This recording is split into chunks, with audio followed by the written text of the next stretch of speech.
d'abord une grande fierté et puis beaucoup d'émotion aussi de revoir ce téléphérique fonctionner. C'est vrai que j'en ai connu quelques-uns et ce téléphérique, ça a toujours été l'emblème de Courchevel et c'était très important pour nous, après l'accident, de retrouver un nouvel appareil, un nouveau téléphérique. Des cabines qui sont nouvelles bien sûr, dernière génération, le design très épuré, des vitres tout autour. Et donc c'est vrai que pour les clients qui vont l'emprunter, le paysage est tellement majestueux quand on est dans cette cabine.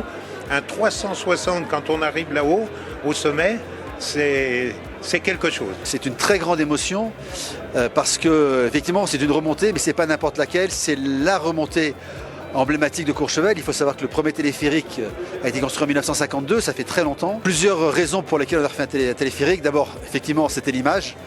Mais d'autres raisons aussi, on a pu réutiliser une bonne partie des pylônes, des gares, etc. Donc en termes de bilan carbone, c'était très favorable. Il est formidable, il faut monter dedans et voir ce panorama superbe sur la chaîne du Mont Blanc.